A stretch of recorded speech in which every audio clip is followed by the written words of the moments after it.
belajar bersama Bu An, patut kita bersyukur kepada Tuhan anak-anak, karena pada kesempatan kali ini kita bisa bertemu dalam pembelajaran IPA. Materi ini untuk anak-anak Ibu yang kelas 8, bab 1 pengenalan sel. Ibu memberikan rangkuman materi subbab C spesialisasi sel, sekaligus Ibu bahas mari uji kemampuan kalian. Ada di halaman 17 sampai dengan 22. Baik, Ibu langsung membahas. Subbab C anak-anak, spesialisasi sel.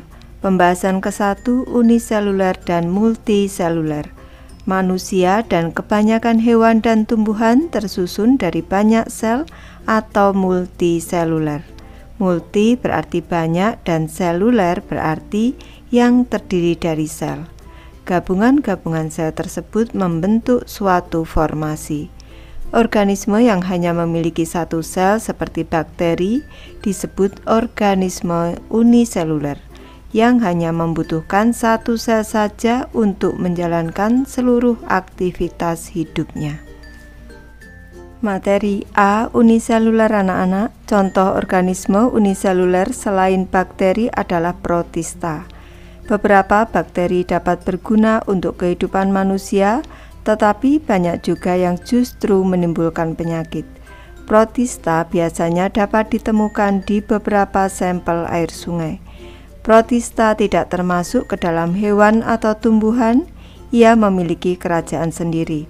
Protista yang dapat menyebarkan penyakit contohnya sporozoa, tetapi sebagian besar protista cukup banyak berperan penting dalam proses rantai makanan. Baik, kita cermati anak-anak. Yang sebelah kiri ada gambar sel bakteri Escherichia coli yang merupakan organisme uniseluler atau bersel satu. Selanjutnya yang sebelah kanan gambar contoh protista yang merupakan organisme uniseluler. Ada amuba, euglena, paramecium caudatum, dan juga chlamydomonas anak-anak. Materi B. Multiseluler dan spesialisasi. Dalam organisme multiseluler, sel-sel tampak berbeda antara satu dengan yang lainnya. Sel-sel tersebut memiliki fungsi yang berbeda atau mengalami spesialisasi. Seluruh sel di dalam organisme multiseluler memiliki peran kunci yang berbeda-beda, antara lain berfungsi untuk mengambil oksigen, mengantarkan informasi, dan lain-lain. Karena memiliki peran yang berbeda-beda, struktur luar dan dalam sel tersebut mengalami penyesuaian. Yang kedua, spesialisasi pada sel tumbuhan. Yang A. Sel akar rambut. Proses fotosintesis membutuhkan air yang didapat dari akar tanaman. Spesialisasi sel akar rambut pada tanaman memudahkannya untuk meningkatkan penyerapan air karena area permukaan akar membesar. Yang B. Stomata. Stomata berfungsi untuk mengambil gas karbon dioksida dan melepaskan oksigen. Sel penjaga yang berada di sekitar stomata berfungsi untuk membuka dan menutup stomata, sehingga mengurangi banyaknya air yang keluar melalui stomata. Kita cermati gambar yang sebelah kiri, gambar spesialisasi sel tumbuhan berupa sel akar rambut. Ini sel penjaga, di sini nih sel akar rambutnya anak-anak. Selanjutnya yang sebelah kanan gambar stomata dalam keadaan terbuka yang kiri dan stomata dalam keadaan tertutup yang kanan beserta sel penjaga. Yang ketiga, spesialisasi pada sel hewan. Yang A. Sel darah merah. Sel darah merah dewasa berbentuk pipih dikarenakan mereka menghilangkan nukleus untuk menjalankan fungsinya dalam mengikat oksigen. Kita cermati gambar sel darah merah dewasa anak-anak yang telah kehilangan nukleusnya atau inti selnya agar dapat mengikat oksigen. Yang B. Sel saraf anak-anak. Bentuk sel saraf yang panjang berasal dari perpanjangan sitoplasma dengan tujuan untuk menyampaikan informasi dari indera ke otak dan dari otak ke otot atau kelenjar. Kita cermati gambar sel saraf yang berasal dari perpanjangan sitoplasma. Yang C, sel otot anak-anak. Sel otot memiliki banyak nukleus dan mitokondria untuk menunjang fungsinya sebagai alat gerak. Jumlah nukleus dan mitokondria yang banyak memudahkan sel otot untuk memproduksi energi yang dibutuhkan hewan dan manusia dalam melakukan berbagai aktivitas. Kita cermati gambar yang sebelah kiri ini anak-anak, gambar penampakan sel otot melalui mikroskop. Titik-titik hitam merupakan nukleus atau inti sel. Materi D, sel, jaringan organ, dan sistem organ. Spesialisasi sel menunjukkan bahwa setiap sel di dalam tubuh organisme multiseluler beradaptasi untuk menjalankan fungsinya masing-masing.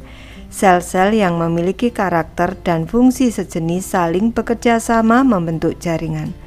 Jaringan bersama jaringan lain akan membentuk organ. Organ bekerja sama dengan organ lain akan membentuk sistem organ. Kerjasama sistem organ untuk menjalankan fungsi tubuh inilah yang menghasilkan istilah organisme. Kita cermati anak-anak, gambar tahapan pembentuk tubuh dimulai dari sel. Sel ini yang sama fungsinya dan sejenis membentuk jaringan anak-anak. Jaringan-jaringan bekerja sama, ini contohnya membentuk organ jantung anak-anak. Selanjutnya ini organ-organ ini bekerja sama membentuk sistem organ anak-anak. Ini sistem peredaran darah. Selanjutnya sistem-sistem organ ini bekerja sama membentuk suatu organisme. Gambar tahapan pembentuk tubuh dimulai dari sel, jaringan, organ, sistem organ hingga menjadi tubuh manusia. Berikut contoh-contoh sistem organ di dalam tubuh manusia. Yang ke-1, sistem pencernaan. Memproses makanan yang kita makan sehingga menghasilkan energi untuk tubuh. Terdiri dari mulut, kerongkongan, lambung, usus halus, usus besar, rektum, dan anus. Yang kedua, sistem peredaran darah. Berfungsi untuk mengalirkan darah ke seluruh bagian tubuh.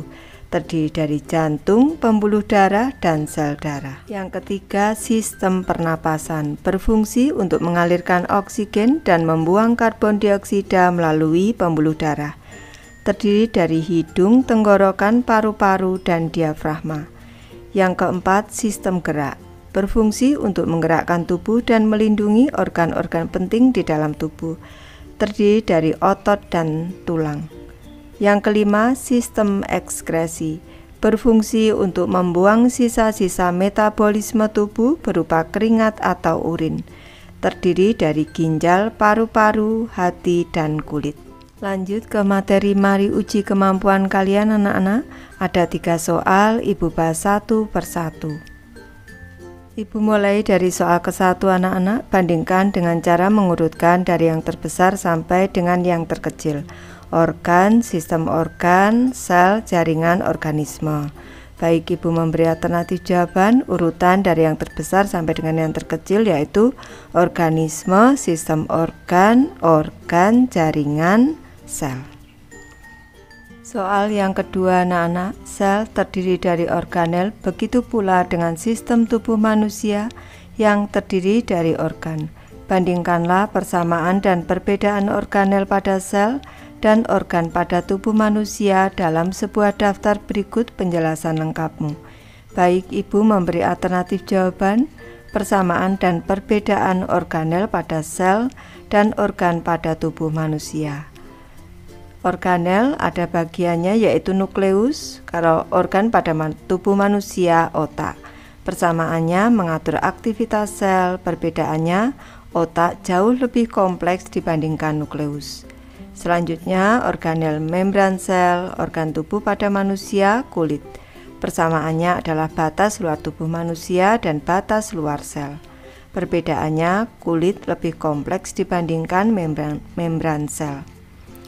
Selanjutnya, organel sitoplasma anak-anak, organ pada tubuh manusia, sel darah merah.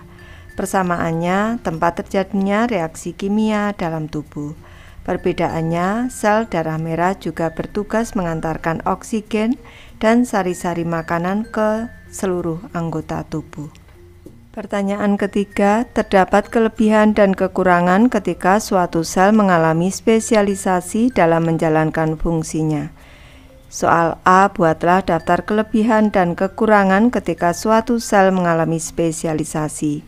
Ibu memberi alternatif jawaban kelebihan dan kekurangan ketika suatu sel mengalami spesialisasi.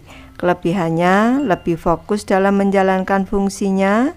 Ini selanjutnya lebih efisien dalam penggunaan energi dan meningkatkan keberagaman makhluk hidup. Sedangkan kekurangannya, sel yang satu bergantung dengan sel yang lainnya. Jika satu sel mengalami kegagalan, maka sistem akan kacau. Yang kedua, membutuhkan lebih banyak nutrisi untuk tiap selnya. Dan yang ketiga, regenerasi sel sangat terbatas. Lanjut ke soal B, buatlah daftar kelebihan dan kekurangan organisme satu sel yang melakukan seluruh fungsi tubuhnya. Baik, Ibu memberi alternatif jawaban kelebihan dan kekurangan organisme satu sel yang melakukan seluruh fungsi tubuhnya.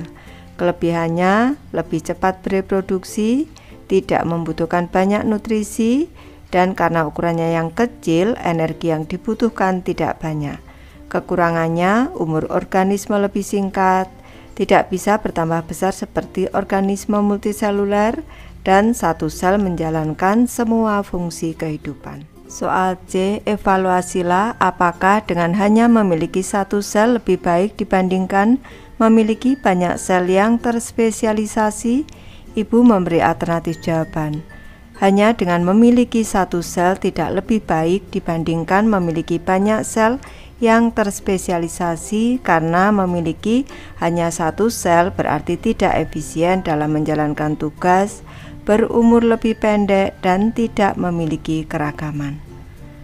Baik, Ibu sudah selesai membahas materi ini. Terima kasih anak-anak sudah menonton. Semoga ini bermanfaat, membantu anak-anak belajar. Terima kasih.